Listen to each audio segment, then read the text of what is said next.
Radhe Radhe everyone. सो इस video में हम जो पहले PYQs किए हुए थे ऑब्जेक्टिव, उससे आगे का कंटिन्यू करेंगे। से जो आज का फर्स्ट क्वेश्चन है, वैसे तो 116 क्वेश्चन नंबर है। उत्खनित स्थल हस्तिनापुर का सांस्कृतिक क्रम नीचे से ऊपर की ओर निम्नानुसार है। तो पहले होगा OCP काल, फिर होगा PGW काल, फिर होगा NBP मृदभांड काल, एंड देन होगा कुषाण काल। ऑप्शन नंबर सी इसका करेक्ट आंसर है। निम्नलिखित में से किन स्थलों पर मध्य पाषाण काल में पशुपालन के प्रमाण मिले हैं? तो आदमगढ़ में मिले हैं, बागौर में मिले हैं और लोटेश्वर में मिले हैं। Option number C correct answer है। सूची 1 का सूची 2 से मिलान कीजिए। सो ए का हो जाएगा फोर, राख का टीला का हो जाएगा उतनूर, आगयपट का हो जाएगा मथुरा, एकादश मुखी बोधिसत्व का हो जाएगा कान्हेरी, और प्रस्तुत धातु मंजूषाएँ हो जाएंगी सांची में। ऑप्शन नंबर बी इसका करेक्ट आंसर है। पालतू भैंस का प्राचीनतम साक्ष्य भारतीय उपमहाद्वीप में कहाँ से प्राप्त होता है? तो मेहरगढ़ से प्राप्त होता है।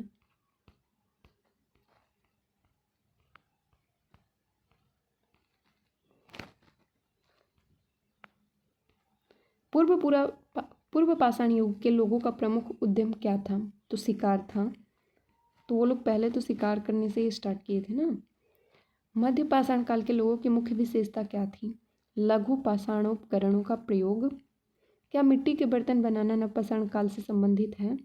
जी हाँ, मिट्टी का बर्तन मध्य पाषाण काल में बनना शुरू हो गया था। चावल का प्राचीनतम उल्लेख किस स्थान से संबंधित है? कोल्डी हवा से संबंधित है। प्राचीन भारत में कृषि के प्राचीनतम उल्लेख कहाँ से मिलते हैं? मेहरगढ़ से मिलते हैं। पाषाण युगीन मानव को आग की जानकारी हुई थी। नवपाषाण काल में आग की जानकारी हुई थी और नवपाषाण काल में ही ये लोग खेती भी करना स्टार्ट कर दिए थे। हैंड एक्से, क्लेवर आदि उपकरण किस पाषाणकालीन परंपरा के परिचायक हैं? तो निम्न पूरा पाषाण काल के ये परिचायक हैं। ब्लेड, ब्यूरिन प्रकार के उपकरण निम्नलिखित में से किस परंपरा के परिचायक लक्षण हैं?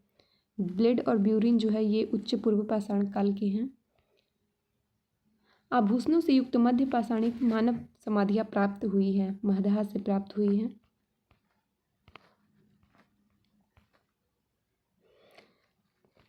खाद्य उत्पादन परक अर्थव्यवस्था संबंधित है, नवपाषाण काल से संबंधित है।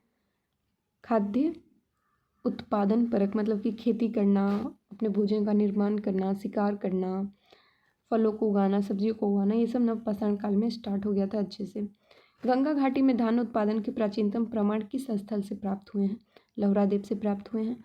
प्रागैतिहास के अध्ययन का विषय है निरक्षर समाजों का इतिहास। हथनौरा में पूर्व पाषाणिक मानवों के जीवाश्मों की खोज की गई थी। A.K. सोनकिया द्वारा। फसल काटने का आयताकार प्रमाण उपकरण हार्वेस्टर किस नवपाषाणिक संस्कृति से प्राप्त हुआ है? तो ये कश्मीर से प्राप्त हुआ है। सावाधान में मानव के अवशेषों के साथ कुत्ते, बकरे जैसे पालतू पशुओं को दफनाने के साक्ष्य मिले हैं, बुर्जहोम से मिले हैं। लंबवत पुरातात्विक उत्खनन के द्वारा किसी संस्कृति के निम्न में से किस पक्ष का विशेष ज्ञान होता था? संस्कृति के काल के मापन को ज्ञात होता था। पूरा पाषाण युग का प्रमुख औजार क्या था? हस्तकुठार था। परिष्कृत औजारों का युग माना जाता है उच्च पूरा पाषाण युग।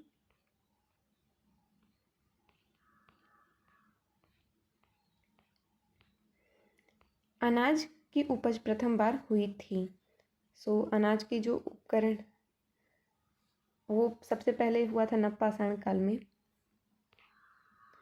तिथि क्रमानुसार निम्नलिखित को व्यवस्थित कीजिए। सबसे पहले हो जाएगा पूरा पाषाण काल, फिर हो जाएगा मध्य पूरा पाषाण काल, फिर हो जाएगा नवपाषाण युग और उसके बाद हो जाएगा ताम्र युग।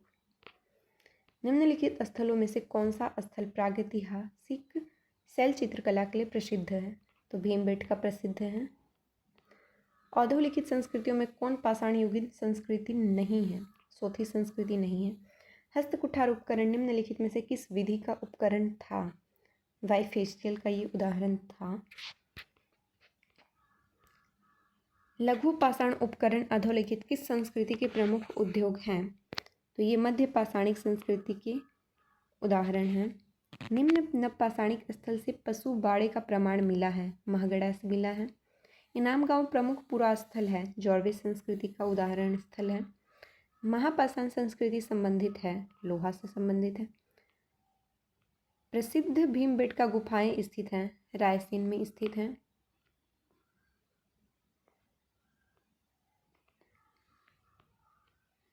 चावल का प्राचीनतम साक्ष्य पाया गया है उत्तर प्रदेश से।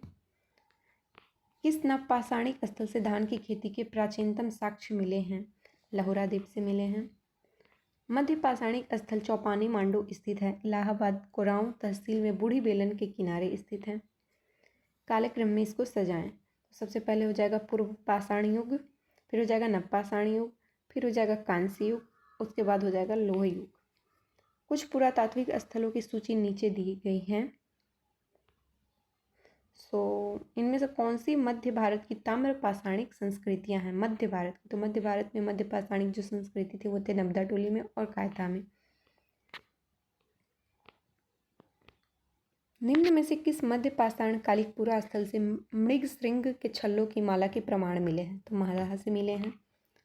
निम्नलिखित में से किस नवपाषाण कालिक पुरा स्थल से गर्त निवास के प्रमाण मिलते हैं? बुरझोम कश्मीर से मिलते हैं। जमीन के अंदर वो लोग गड्ढे खोद के रहते थे। उच्च पुरापाषाण युगीन हड्डी की बनी मातृ देवी की प्रतिमा कहाँ से प्राप्त हुई है? उत्तर प्रदेश में बेलन घाटी से प्राप्त हुई है।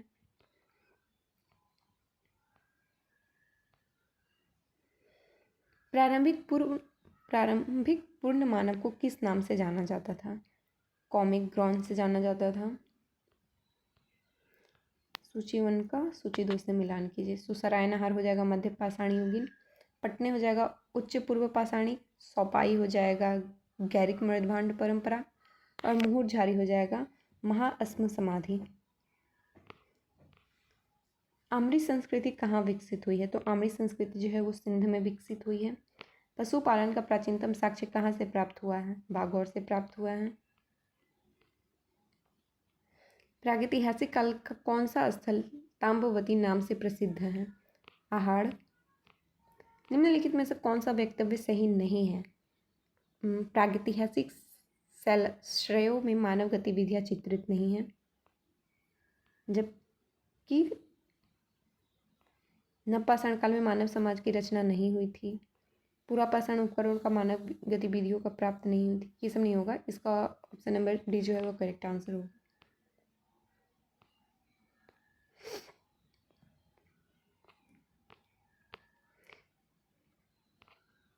निम्नलिखित में से किस मध्य पाषाणिक स्थल में से हड्डी के बने आभूषण प्राप्त हुए हैं? महदाह से हड्डी के बने आभूषण प्राप्त हुए हैं। दक्षिण भारत की बृहद पाषाण समाधियां संबंधित हैं। लौह काल से संबंधित हैं। सिंहावल एक पुरा स्थल है। निम्न पूर्व पाषाण संस्कृति का उदाहरण है ये। राख के टीले किस क्षेत्र में नवपाषाण संस्कृति संबंधित है? दक्षिण भारत से ये संबंधित है।